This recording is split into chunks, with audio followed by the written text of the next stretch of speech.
Bonjour à tous et à toutes, c'est Dédé, comment allez-vous? Moi ça va très bien, aujourd'hui vidéo super cool. Aujourd'hui, nouveau review de distribution Linux. Alors j'ai reçu plus ou moins 2 millions de messages qui me disaient de faire des reviews de distribution de Linux qui sont pas basés sur Debian ou qui sont pas en lien avec Canonical. Donc aujourd'hui, je me suis dit que ce serait le moment parfait pour vous présenter Fedora, parce que ça donne qu'à l'école, en ce moment, on est en train de travailler un petit peu avec Linux, on fait de la programmation en temps réel, et pour éviter des problèmes, pour pouvoir régler les problèmes plus facilement, en fait, le professeur il a décidé qu'on allait tout être sur la même distribution, et il a choisi Fedora, donc je me suis dit que ce serait un bon moment pour vous présenter cette distribution, vu que je commence à jouer un petit peu avec.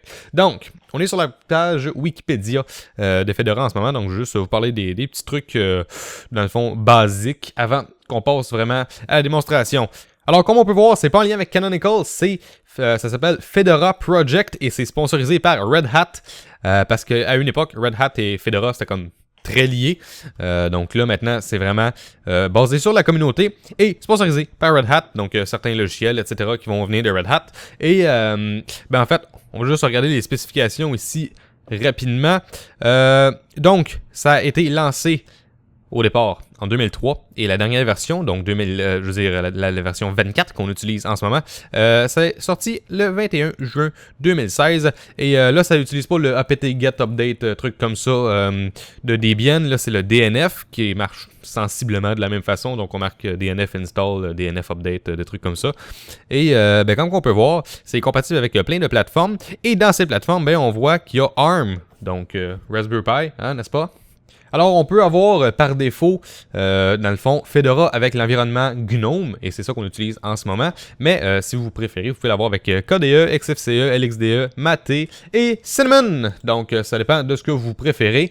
Donc, moi, aujourd'hui, je vous présente celui par défaut, donc GNOME. Et, en fait, ce qui est spécial de Fedora, c'est qu'il n'y a pas comme une grosse compagnie style Canonical, que beaucoup de gens voient Canonical un petit peu comme le Microsoft ou le Apple, donc qui prennent nos informations puis qui les vendent à gauche et à droite. Non, là, il n'y a vraiment pas de ça. C'est vraiment uniquement basé sur la communauté. C'est entièrement open source, donc il ne va pas avoir de la publicité puis des logiciels propriétaires là-dedans. Si vous voulez installer des logiciels propriétaires, vous pouvez, mais il n'y a rien de propriétaire qui vient avec ça. Et contrairement, disons, à Ubuntu, où ce que vous faites une recherche dans vos fichiers puis vous avez de la publicité pour télécharger de la musique, des trucs comme ça, des trucs payants, là, il n'y a rien de ça. Fedora, entièrement gratuit, entièrement open source, et c'est ça qui est fantastique. Donc, on va maintenant commencer un petit peu plus dans le fond, le review de la distribution. Donc, comme on peut voir, bureau très classique, on peut pas vraiment mettre d'icône dessus, on peut pas drag and drop, c'est un bureau qui est juste comme ça, avec un arrière-plan. Voilà, super simple. On va commencer à partir de la droite parce que c'est le moins pertinent. Donc ici, on a nos options pour éteindre l'ordinateur, etc.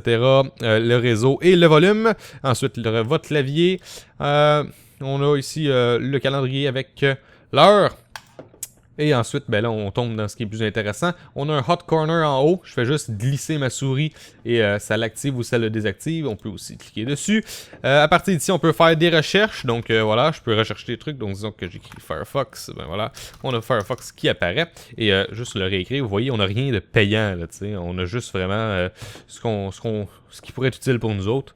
Ensuite, ici, on a bien sûr notre sélection de bureau. Ce menu-là, ici qu'on voit, on peut l'activer avec la touche Windows sur le clavier. Quand même assez pratique. Et si on retourne dedans ici, on a un genre de dock. On peut bien sûr modifier qu'est-ce qu'il y a dans le dock. Et si on clique sur l'icône en bas, on a, dans le fond, une liste de toutes les applications qui sont installées. On peut avoir les plus fréquemment utilisées ou sinon, tous. Donc, on va faire, dans le fond, un petit tour des logiciels qui sont déjà installés, qui viennent avec Fedora. Donc, premièrement, on a Carte. Donc, on va ouvrir ça. Alors, comme vous pouvez voir, c'est un logiciel tout à fait classique de carte là, à la Google Maps. Donc, voilà, on peut choisir entre satellite ou le plan. Donc, ça a l'air quand même pas si mal, honnêtement. Alors, on a un bouton pour nous localiser, on a un bouton pour les favoris, et on peut même fabriquer des itinéraires, donc en voiture, en vélo ou à pied. Donc, quand même pas si mal.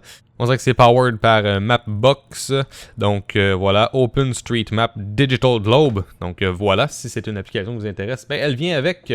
Ensuite, qu'est-ce qu'on a d'autre? On a Cheese, qui va être l'application pour la webcam, nos contacts, dans divers, qu'est-ce qu'on a? On a le journal des alertes et signalements de quelque chose, on va cliquer dessus pour voir signalement de problème, donc aussi simple que ça. Ensuite, qu'est-ce qu'on a d'autre? Documents, donc pour lire des PDF, éditeur de texte, évolution, c'est pour lire vos emails, votre navigateur de fichiers, Firefox, l'horloge avec les alarmes et tout ça. On a la suite LibreOffice qui est préinstallée. On a la Logitech qui semble quand même bien fonctionner. Vous voyez ici là, le carte GNOME qu'on vient juste de tester. On a Machine, que ça c'est un logiciel de virtualisation, donc on peut créer des machines virtuelles ou se connecter à des machines virtuelles distantes. Alors ensuite on a la météo, on clique là-dessus, donc ça ouvre, comme on peut voir c'est super joli, on voit aujourd'hui, demain, on a une autre prévision, refresh ici, emplacement on peut bien sûr changer, donc disons que je regarde à Montréal, on voit qu'il fait 27 degrés Celsius, donc voilà, ça vous donne une bonne idée de l'application météo. Par la suite, OBS, ça c'est moi qui l'ai installé. On a les paramètres, on va regarder ça tantôt. Rhythmbox, c'est pour votre musique. Shotwell pour vos photos. Vidéo, c'est pour écouter des vidéos bien sûr. Dans les utilitaires, aide, analyseur d'utilisation des disques, calculatrice, capture d'écran, caractère, les gestionnaires de disques, gestionnaire d'archives, les journaux, système, moniteur, système, mot de passe, terminal. Ensuite, le visionneur de bureau à distance. Donc apparemment, on a documents pour les PDF et on a aussi visionneur de documents, donc deux trucs pour les PDF, à moins que ce soit moi qui n'ai pas compris quelque chose. Visionneur de police et visionneur d'images. Donc on en avait déjà un visionneur d'images, mais bon, ça a l'air qu'on en a deux. Donc honnêtement, ça fait pas mal le tour des applications. On va aller voir les paramètres, qu'est-ce qu'on a. C'est assez classique honnêtement, là, arrière-plan, blablabla, confidentialité, notification. On n'a rien qui est extrêmement exclusif en fait. Donc ça va ressembler pas mal à toutes les Linux qui existent. Donc, honnêtement, côté fluidité, c'est quand même pas si mal. Je veux dire, quand je passe de ce menu-là et que je quitte ce menu, c'est quand même assez rapide en général. C'est plus rapide quand je clique que quand je fais juste glisser. Quoique, ça a l'air pas si mal. Par contre, ce que je trouve qui est un petit peu chiant, c'est que chaque fois que je veux voir toutes mes applications, je dois cliquer en haut ou glisser en haut. Et après ça, je dois cliquer là-dessus. Vous l'avez vu tantôt, c'est pénible. Il faut toujours que je retourne là. Et là, je peux pas juste comme cliquer dans le vide. Il faudrait que je reclique là ou que je reclique là, bref. Ou que je fasse Escape. Mais j'aimerais ça juste pouvoir comme cliquer à côté puis que ça quitte. Mais voilà, je suis pas sûr de complètement aimer le fait que je dois aller en haut puis ensuite cliquer là. Pour finalement avoir toutes mes applications. J'aimerais ça qu'il y ait toujours, disons, un menu en haut que j'ai toute ma liste d'applications qui est dedans ou que j'ai juste ce doc-là qui soit toujours apparent finalement. Donc voilà, peut-être que je préférerais une autre version du bureau parce que le système Fedora en tant que tel, je l'aime bien. J'ai appris dans le fond à mieux le connaître puis ça ressemble beaucoup à tous les Linux. Il faut juste s'habituer à certaines commandes, surtout avec le gestionnaire de paquets. Mais sinon... c'est quelque chose, il semble assez stable jusqu'à date. Je veux dire, je l'ai pas tant testé ici, mais à l'école, on l'a sur une machine virtuelle, puis même sur la machine virtuelle, ça plante pas tant, donc je veux dire, c'est quand même bien. Les logiciels se lancent quand même assez rapidement. Si je lance le navigateur de fichiers, vous voyez, c'est super facile de naviguer à travers. Il n'y a aucun problème là-dessus. Si je veux lancer quelque chose d'autre, genre, Shotwell, je lance Shotwell. Ça s'est lancé aussi, voilà. Donc, côté navigation, ça se passe bien. On peut mettre un truc ici. Là, j'ai deux écrans. J'ai deux écrans, mais je peux quand même l'accoter du côté, dans le fond, où j'ai un autre écran. Donc, c'est quand même bien. Donc, il fait pas juste comme passer à travers. Il me donne quand même l'option si je reste là assez longtemps.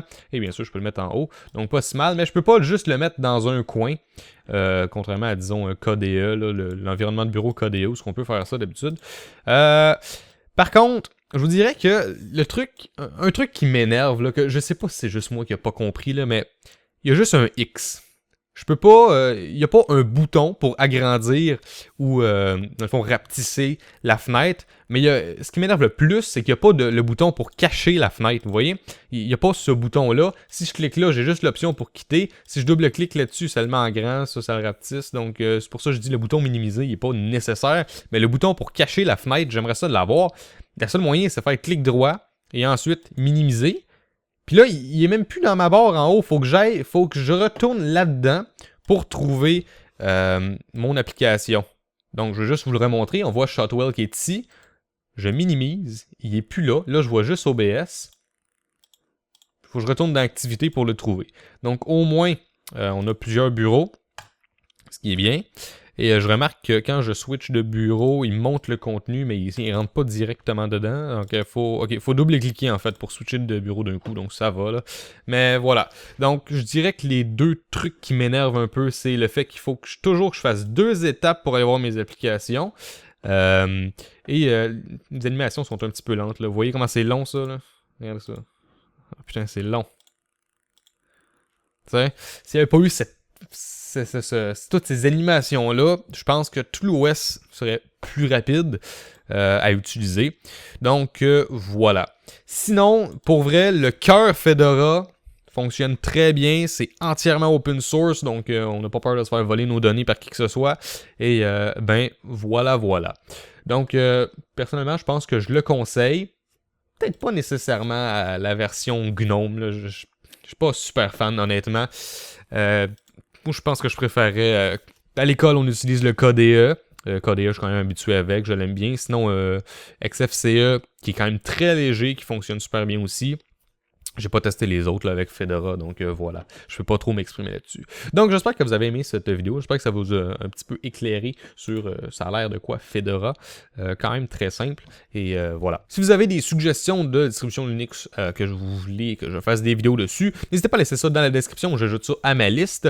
Et ben, un jour, selon mon inspiration, ben, les vidéos sortent. Et voilà. Donc n'hésitez pas à me rejoindre sur YouTube, Facebook, Twitter, Google+, et Instagram. Et n'hésitez pas à laisser un j'aime et à commenter. Et moi je vous revois à une prochaine fois dans une autre vidéo. Ciao tout le monde!